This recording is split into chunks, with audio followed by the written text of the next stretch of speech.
Hi and welcome back to GOS Challenge Week.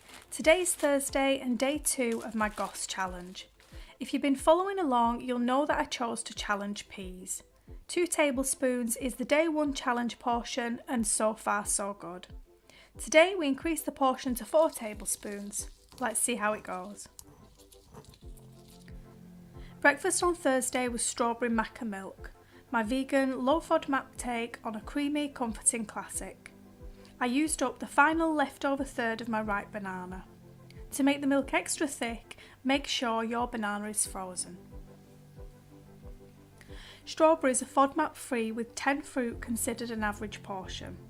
Because I was also having banana, I chose to use 6 medium berries.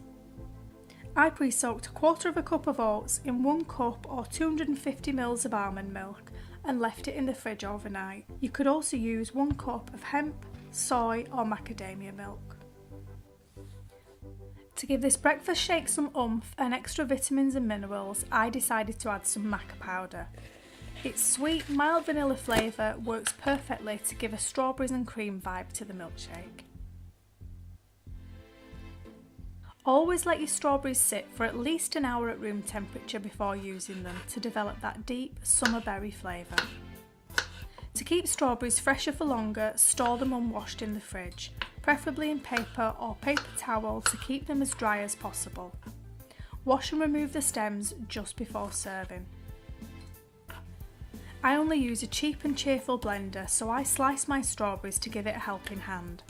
Depending on the blender you use, you may be able to speed things up by skipping this step. Adding the oats is not only an easy way to sneak some protein into breakfast, but it also helps bulk out the shake and keep you feeling fuller for longer. I use 1 teaspoon of maca powder. If you've never eaten maca before, it's advised to start with 1/4 teaspoon and slowly increase the quantity over time.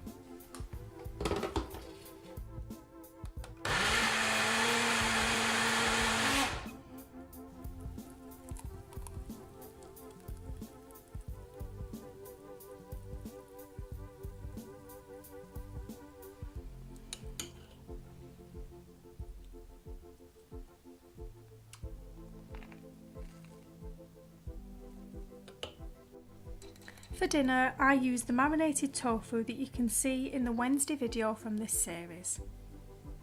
Fry it in a single layer on medium heat for about 5 minutes per side.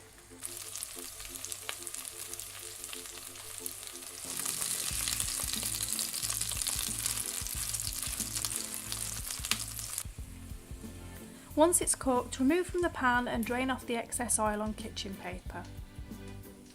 You can eat it hot or cold, but it does start to firm up and give a meatier, chewier texture as it cools. To go with my TLT, today's challenge meal was roast broccoli and pea soup. In the seasoned pan that I used for frying the tofu, I added some leftover marinade and fried 1/4 stick of celery and 1/4 cup of spring onion greens. To this I added today's GOS challenge food, 4 tablespoons of garden peas. I stirred the whole thing continuously for about 3 minutes on medium heat. To this I added the roast broccoli that I'd prepared earlier in the week.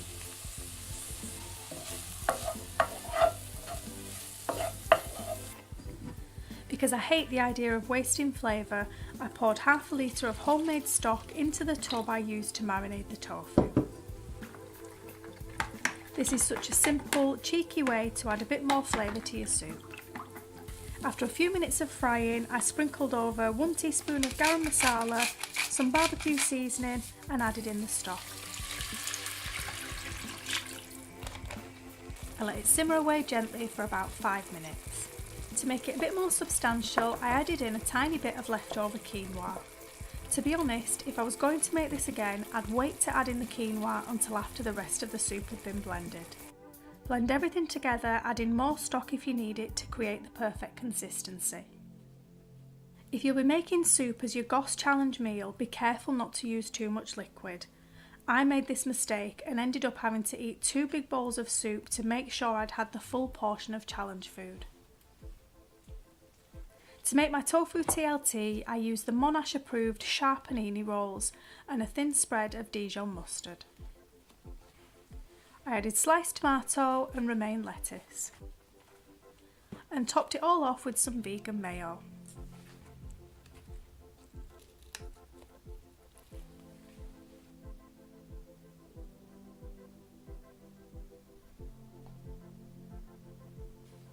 For tea, I decided to experiment with a recipe I've wanted to create for ages: vegan low FODMAP ceviche. I was so pleased with the way this turned out, I've already created a dedicated recipe video with written instructions, which you can find linked above. Rather than recreate the whole recipe again here, I've just put together a little montage to give you an overall idea of the ingredients and steps. This dish is fresh, light, summery and obviously low FODMAP and will be perfect for serving at a barbecue.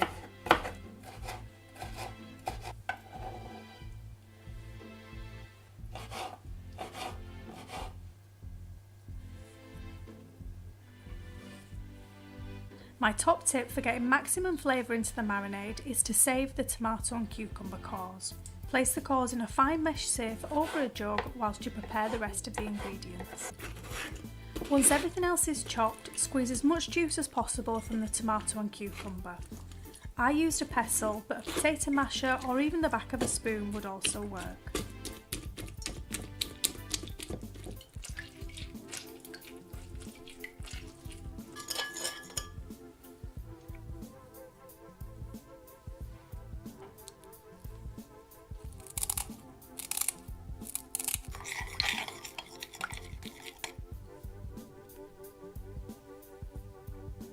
Another tip is to keep and marinate the chopped beetroot separate from the rest of the ingredients to stop everything from turning pink.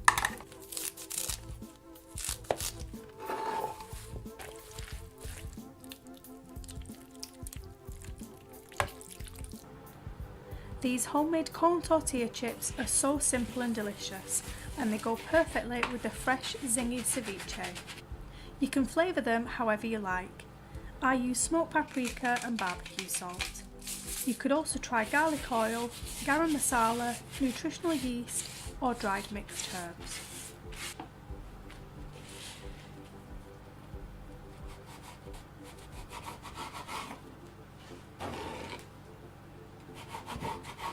Once they go into the oven, keep a close eye on them as they burn really quickly. My final top tip before serving the ceviche is to drain off the marinade. I serve mine with some oven-baked sweet potato fries and the homemade tortilla chips.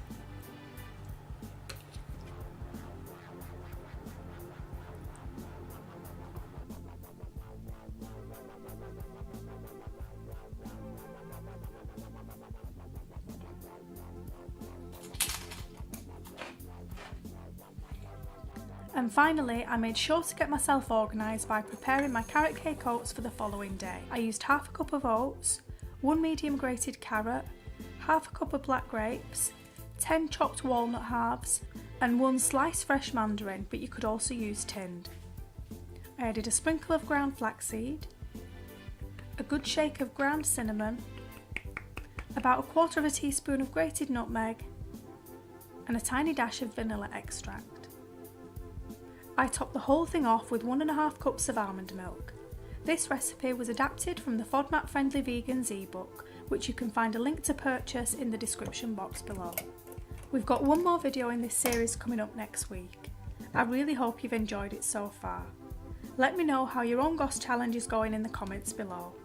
Thanks so much for watching, and I'll speak to you soon.